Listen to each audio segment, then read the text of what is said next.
All right, so Kyrsten Sinema, the corrupted ghoul from Arizona, has been having some pretty rough takes recently in regards to this $3.5 trillion infrastructure bill, specifically the pharmaceutical portions of it. And a part of this $3.5 trillion bill basically says that the U.S. government will be able to negotiate drug prices directly with these companies so that all of these for-profit pharma companies are not able to price gouge the living shit out of the American people, and they can finally come even somewhat closer to what the rest of the developed world is paying for prescription drugs. As you can see, from the Rand Corporation here, Americans are paying roughly 2.56 times more than other developed countries for prescription drugs. And this is basically just because of the profit motive, and we're going to get into that in a little bit here. But first, why might somebody like Kyrsten Sinema oppose lowering these high prescription drug prices for Americans? Is it because she just simply loves high prescription drug prices? Is it personal corruption? Well, let's go ahead and take a look, because we have a new story here from Salon, basically alleging that yes, it is the corrupting influences of the big pharma industry and their lobbyists that are working very closely with Kyrsten Sinema right now to try to tank some of these portions of the bill. So,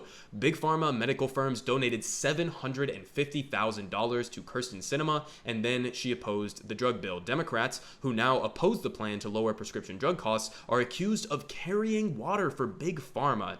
Is that really something that we think that Democrats would do? Come on, there's no way. But anyways, I guess let's read into this and see if it's actually true. It's really hard to believe, but Senator Kyrsten Sinema, the controversial Arizona Democrat who threatens to derail President Joe Biden's agenda, received more than $750,000 in donations from the pharmaceutical and medical device industries. After that, she announced her opposition to a Democratic plan to lower prescription drug costs. Whoa, crazy. I wonder if there's any correlation there. Well, Sinema told White House officials that she opposes House and Senate bills that would allow Medicare to negotiate drug costs, sources told Politico this week. Democrats estimate that these bills would save, emphasis on the save, $450 billion over the next decade, and thereby pay for a large portion of President Joe Biden's $3.5 trillion spending plan. So this is a really important part here, because not only is Kyrsten Sinema and anybody else who opposes this legislation, not only are they opposing lower drug costs for the American people, but they are also taking an almost $500 billion chunk out of what they are supposedly funding this bill with. And again, I'm sure most of you guys know that I'm a subscriber to modern monetary theory, and so I believe that you don't really need to pay for these bills in the ways that they think that they do. You could really spend this money and then it would pay for itself in the long run, because you would see Americans saving lots of money, et cetera, et cetera. You would see expansions in research and development and more investments in on that front. And so you would actually save money by investing in something like this. But again, saving the federal government $450 billion over the next decade and paying for a large portion of this. So not only is she tanking the pharma portion of it, but she could potentially tank a large portion of this plan. And that's really her intended goal, right? Because if you're taking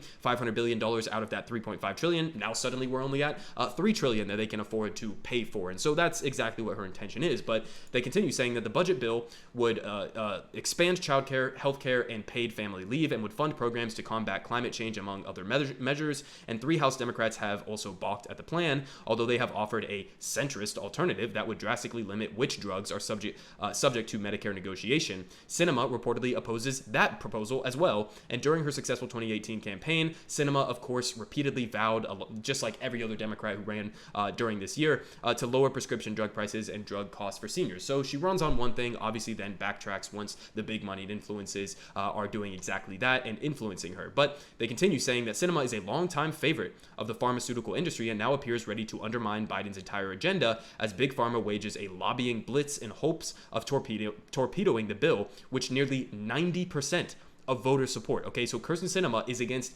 90% of the American people. So there is absolutely no argument that she could possibly be making that she's even representing conservative Arizona and voters. It's just not true. Okay, she is representing Big Pharma. That's it. That's the only sector of the entire American populace who opposing this bill would actually benefit. But 90% support among the American people. And Sinema and several House Democrats who oppose the drug pricing plan have received major financial support from the industry, and given the 50-50 Senate and a narrow House majority, obviously they can't afford to lose a single vote. And they continue saying that Sinema has received $519,988 from PACs and individuals in the pharmaceutical industry throughout her political career, according to data from the Center for Responsive Politics, and she brought in more than $120,000 in pharma contributions between 2019 and 2020, even though she is not up for re-election until 2024. And Sinema has also received $190,000 from donors in the pharmaceutical manufacturing space and $62,000 from the medical supplies industry. So you see exactly where the corrupting influences are. Okay, this is not complicated. This is exactly how DC politics works.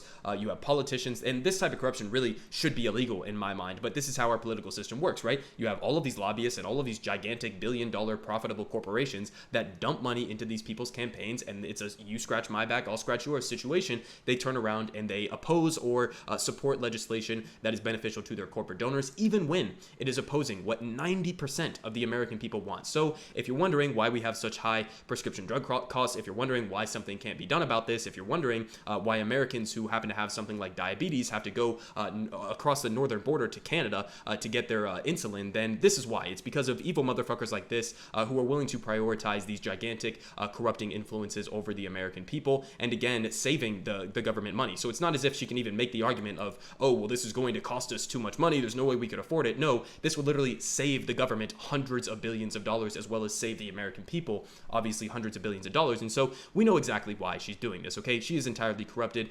She's a ghoul, and nobody should be taking her seriously, especially not any of the political establishment, Joe Biden, Nancy Pelosi, who are still having these negotiations with her. You should be laughing her out of the room. You should be beating her into submission until she falls in line with the rest of what the Democratic agenda is. Because as they pointed out here, not only did Kyrsten Sinema run on this in 2018, but basically the entire Democratic Party ran on this. And so if Americans are not going to feel it in their pockets, where they are paying less for prescription drug prices, and you've been promising this for a decade, then, you know, they're probably not going to be willing to go out and vote for you another time. There's only so many excuses you can make. You control the House, the Senate, and the presidency. Now's the fucking time, right? So you got to get them to fall in line. And again, just a reminder, for those people who will make counter arguments to say, if you take away some of the profits of these giant companies, then you're just going to be reducing research and development. You're just going to be stifling innovation. No, actually, the exact opposite of that is true. Big pharmaceutical companies are spending far more on marketing than research. And in addition to that, Big Pharma spends more on stock buybacks, dividends, and executive compensation than research and development. So these companies are making billions of dollars by price gouging the American people, largely because the federal government does not have the ability, like many other countries around the world, to directly negotiate drug prices. And so that price gouging is what is putting money into the pockets of these big pharma executives and corporations, who are then dumping that money directly into the campaigns of people like Kyrsten Sinema, who then oppose legislation like what is on the table right now in this $3.5 trillion bill. And so the cycle continues. So this is basically exactly what we could have expected from somebody like Kyrsten Sinema. We knew these types of fights were coming, but what I didn't really expect, or what I guess I did expect, but not to this extent, is that nobody seems to be able to call them out accurately on why this is actually happening. There is still the entirety of corporate media. There is still the entirety of the Democratic establishment that is taking these people seriously. And, even this is Nancy Pelosi's, this is Chuck Schumer's, this is Joe Biden's agenda, right? This is what's going to be his defining portion of his legacy. And he's not even going and calling them out by name publicly. He won't even confront Joe Manchin at all in the public space, or Kyrsten Sinema at all in the public space. So there's been virtually no pushback to these people, and they're essentially allowing the entire Democratic agenda to be under threat of being completely tanked right now. And it's looking, again, more and more like that's what's going to happen. They're allowing the entire agenda to potentially be tanked by just a handful of corporate ghouls who are prioritizing their corporate donors over the American people.